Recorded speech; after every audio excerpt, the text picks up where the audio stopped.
Salut à tous et bienvenue, le retour du Lounge avec une invitée de marque aujourd'hui, leader de l'équipe de France de gymnastique, un phénomène qui saute, qui rebondit, qui fait des trucs incroyables. C'est Youna Dufournet qui est notre invitée et sans plus tarder, c'est Héloïse Kahn qui va nous tracer son portrait. Oui, comme d'habitude, on ne change pas, même malgré le retour, on fait toujours un portrait. Exactement. Alors Youna, 23 ans, tu es médaillée de bronze au saut de cheval au championnat du monde, médaillée d'argent au championnat d'Europe sur le même agrès. Et ton agrès de prédilection, c'est les barres asymétriques. Bon, maintenant que ça c'est fait, disons quelque chose que tout le monde ne sait pas. Tu as ta gentillesse, tu incarnes la gentillesse. Donc tu es toujours souriante, tu es toujours de bonne humeur, ultra généreuse. Donc voilà, tout le monde aimerait être ton amie. Hein. Mais bon, apparemment, c'est ta plus grande qualité comme ton plus grand défaut. Donc voilà. La deuxième chose qu'on dit de toi, c'est ta détermination, ta niaque. Donc j'espère que ça va te servir pour tes qualifications pour les Jeux Olympiques qui auront lieu dans un mois. Ouais. Merci. Portrait fidèle, Youna ? Oui. De toute façon, t'as la joie de vivre parce que c'est ton trip, la gymnastique, oui, depuis tout petit. J'ai baigné dedans, j'ai commencé à l'âge de 18 mois, donc j'aime ça, c'est ma passion, c'est ce qui me fait vivre à l'heure d'aujourd'hui. Mais c'est vrai que j'ai pas eu des moments très faciles avec la gymnastique et j'ai su me relever à chaque fois.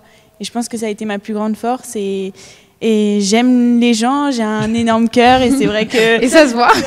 Et les jeunes les jeunes de la gymnastique le disent en plus, c'est génial de s'entraîner avec Youna. Alors tu as un palmarès étonnant, un des plus beaux palmarès de la gymnastique, le plus beau palmarès de la gymnastique française, on peut le dire. Hein.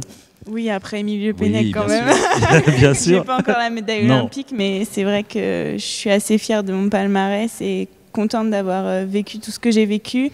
Je me suis arrachée à l'entraînement au quotidien et j'ai eu des moments qui ont super bien réussi où j'ai su décrocher les médailles au bon moment et je suis assez fière de ça. Alors je sais, Héloïse, que Youna est une passionnée de 100 mètres, ça c'est sûr. Une petite question pour Youna ? Ouais, une petite question. Ouais. Justement, toi tu as des médailles sur le saut de cheval, mais ton agrès de prédilection c'est quand même les barres asymétriques. Comment t'es venue à faire des barres ? Depuis toute petite, j'ai travaillé les 4 agrès. C'est vrai que j'étais très forte aux barres asymétriques et en poutre. Et mon entraîneur aimait particulièrement le saut de cheval parce que c'est une discipline très rapide et on va dire que l'accès en finale on va dire il y a une plus grande porte pour y accéder car peu de gyms travaillent 2 sauts différents. En fait, pour accéder en finale, il faut 2 sauts de nature différente. En général, on travaille un seul saut et ça suffit. Et un été, mon coach il s'est dit on travaille 2 sauts, je veux une médaille au monde. Et c'est vrai que j'ai passé tout l'été à bosser ces 2 sauts et j'ai eu la chance d'accéder à la finale au saut. On va parler des Jeux d'ici quelques instants, mais on va recevoir un invité. Il fait partie de Sportcom.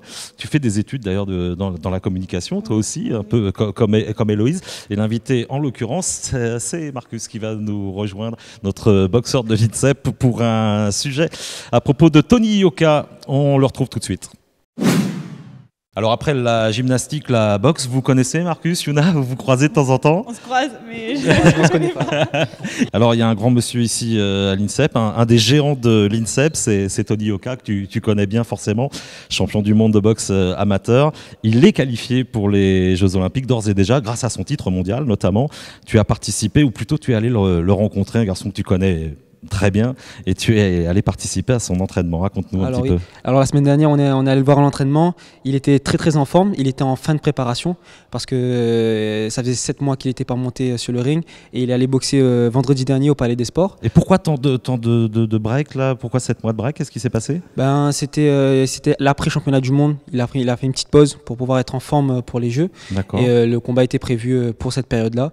Donc voilà, il s'est bien ressourcé et il était vraiment en forme. Hein. Il a fait comme on peut le voir, il a fait du shadow avec son entraîneur de toujours, Mariano. Le shadow, c'est boxer dans le vide, voilà, je précise. Face à un fantôme. Voilà, exactement. C'est boxer son ombre.